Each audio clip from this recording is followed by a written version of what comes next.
Welcome to another weekly market analysis. Before I go and talk about the price action and what to expect for the coming week, let me just remind you to be sure to go and check out this part one of the weekly market review in my newsletter at the Pulse of the Market over at Substack.com. I have the link at the description below, so be sure to go and check this out because I do cover a little bit more in detail here on this post where I cover some of the stat for the major market indexes and also the sentiment and the internal. So be sure to go and check out this post here, the part one of the weekly market review. Now let's go take a look at the price action that transpired from last week. And looking at the S&P 500, remember we were talking about the 6,000 price zone here. We're saying if the price could move away from this 6,000, then we basically are looking for the possibility for the price to come up to this 6,100 area. And if the price dipped below the 6,000, then we're basically looking for the price to come back down and possibly test this 5,900 area. And as you can see that the price did make a little bit move on Monday above the 6,000 area, but it did not have any follow through on the following day to make us move up toward the 6,000. Instead, it just chopped around at the 6,000 area. Then on the FOMC day, that it did dip below the 6,000. But again, not much of a follow through, even though Thursday was a holiday. On Friday came back, and we did have that triple witching OPEX, and it did pull the price down a little bit, but not enough to come down to this 5,900 area. So at the end of the week, it's pretty much the S&P 500 finished pretty much flat. It's only down slightly for the week. And now looking at what the market is pricing in for the coming week, and it's not that much different than the last week. And it's just pricing is slightly below last week's range. And this week, we're basically looking at the 6084 and 6072 area. So just still underneath that 6100 level. And for the low ranges between 5863.40 and 5820. So once again, we're going to be watching for the price to see would it be able to move away from the 6,000 on the upside and come back up to the 6,100, or dip below the 6,000, come back down to this 5,900 area. So not much change from previous week. And here we are looking at the ES, the E-mini S&P 500. Now last week we had the contract roll from June to September, so there's a little bit of a messy thing going on there.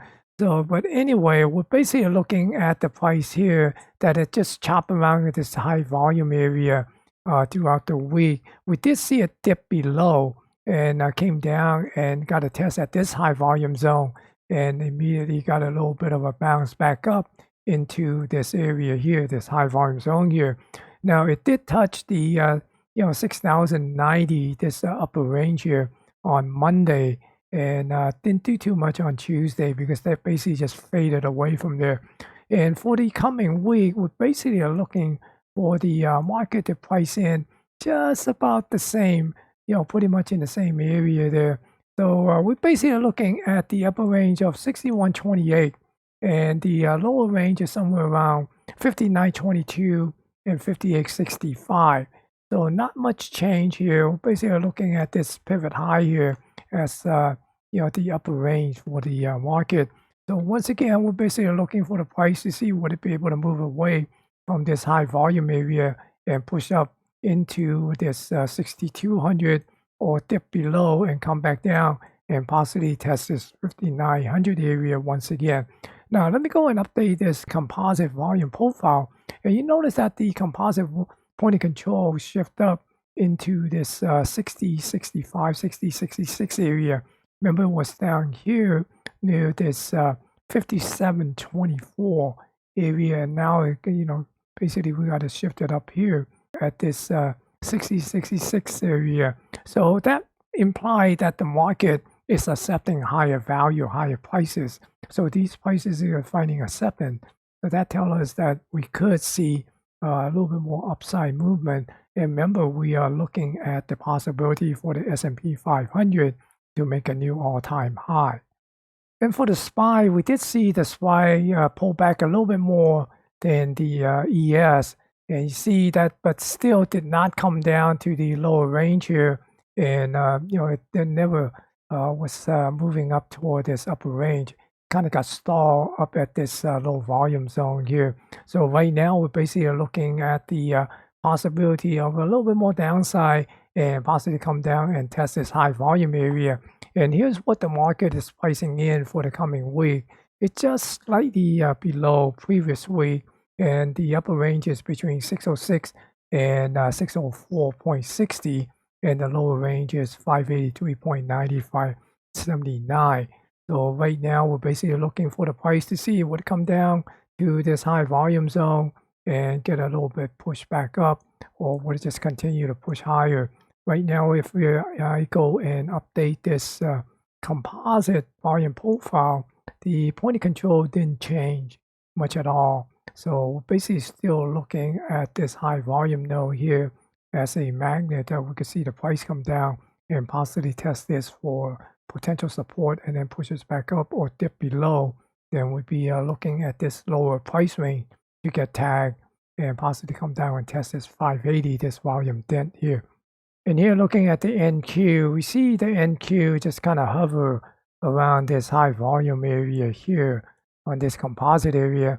So right now, we're basically looking for the possibility to see would it get back above this, above this 22,000 and move into the 22,400 area, or dip back down into this 21,000 area here. So here's what the market is pricing in for the coming week.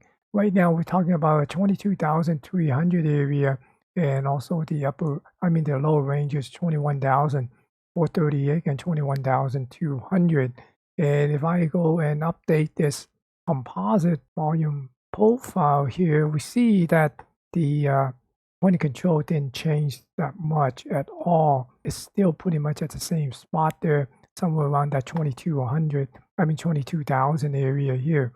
So basically looking for the price to see would it be able to get above this point of control and into this 22,400, or continue to stay below this point of control. Then we can see the price possibly move back down and test this 21,200 area.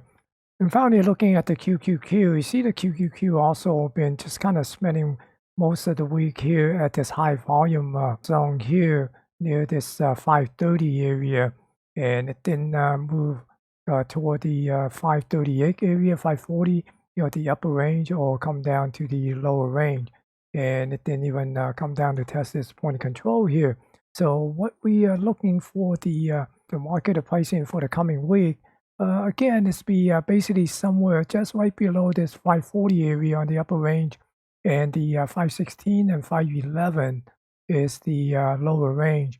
And if we update the volume profile here, this composite volume profile, and once again, we did not see any change to the point of control. What we're going to be watching for the coming week is to see is the price going to come down and test this composite point of control and see would it get a bounce back up and come back to this 540 area, or would it continue to come down and test this lower range of the weekly expected move and possibly move down into this low volume area here, and that would bring it down to this above 505 area.